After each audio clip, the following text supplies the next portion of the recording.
Superb superb. जो खास करके हमारे धर्म में जो अनुमोदना का भाव इतना आपने सरल रूप से बताया है, काफ़ी सारे हम लोग रूल्स तो फॉलो करते, फिर भी कुछ कुछ ऐसे लोग हैं जिनके अंदर विटामिन्स की कमी आ जाती है, जिनको नींव का बहुत प्रॉब्लम्स हो जाता है, लंबे समय तक बैठने के बाद भी उनको बैक का, पाइल्स का। तो उन सब चीज़ों के लिए कुछ फ्रूट्स है या कुछ खाने की ऐसी चीज़ है या जी। कुछ ऐसी टेक्निक है कि जो समय समय पे करें, जो लंबे समय 7-8 घंटा जॉब वर्क करते हैं उनको स्टिफनेस बहुत जल्दी बढ़ जाती है। जी। तो कुछ आपने इतने समय तक जो स्टडी किया है उसमें कुछ ऐसे योगा है या कुछ मेडिटेशन है या कुछ ऐसा फूड है, उसके जी। बारे में भी दर्शकों को आप बताना चाहेंगे? ज़रूर। पहले खाने की बात करते हैं। खाना ऐसा खाना है कि जो हमारे शरीर को एनर्जी दे, कचरा साफ करे और साथ में हमारा हीलिंग और रिपेयरिंग भी करे। तो ये तीनों चीज़ें किस में होती है? पहला अल्कलाइन खाने में होती है। अल्कलाइन और एसिडिक 2 किस्म के खाने होते हैं। एसिडिक मतलब जो हमारे शरीर में बहुत ज़्यादा मात्रा में खा लिया तो बीमारी लाएगा और जवानी दूर लेकर जाएगा। बट जो खाना ऐसा है जो अल्कलाइन है, वो खाना है कच्चा खाना, जैसे कि फ्रूट्स, वेजिटेबल्स, जिसे हम सैलेड के फॉर्म में खा सकते हैं, जूस के फॉर्म में ले सकते हैं, स्प्राउट्स हो सकते हैं। तो ये सारी चीज़ें जो है वो आपके शरीर में अल्कलाइन कंटेंट बढ़ाता है और बीमारी कभी एसिडिक कंडीशन में नहीं रह सकती है, इंक्लूडिंग इवन कैंसर।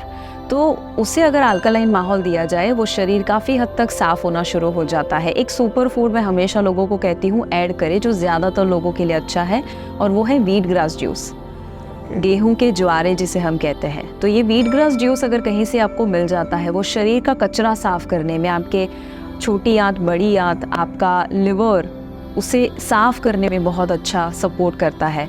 तो जैसे मैं मेरी खुद की अगर मैं स्टोरी बताऊं, तो थैलेसीमिया माइनर नाम की बीमारी के साथ मेरा जन्म हुआ था, जिसमें हीमोग्लोबिन मेरा 7-8 रहता था और बहुत डल चेहरा रहना, एनर्जी ना रहना, हमेशा चक्कर खा के कभी गिर जाना। तो ये सारे क्या कॉम्प्लिकेशंस डॉक्टर ने बता दिया था, बेटा दिस इज़ इनक्योरेबल, 10 से ज़्यादा तो कभी नहीं हो सकता।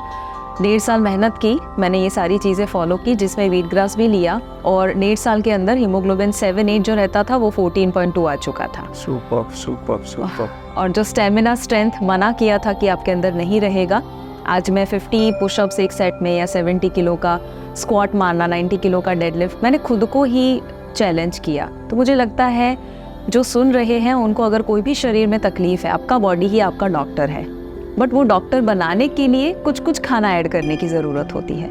तो जैसे अल्कलाइन बताया, व्हीट ग्रास जूस बताया, उसके अलावा जितने भी फ्रूट्स, वेजिटेबल्स, जो ना सिर्फ अल्कलाइन है बट विटामिन, मिनरल से भी भरे हुए हैं, एंटीऑक्सीडेंट्स उसके अंदर मौजूद होते हैं, या इवन उसके साथ साथ जितने भी नट्स एंड सीड्स होते हैं, जैसे बादाम, अखरोट जैसी चीज़ें, जो हेल्दी फैट हमें देता है।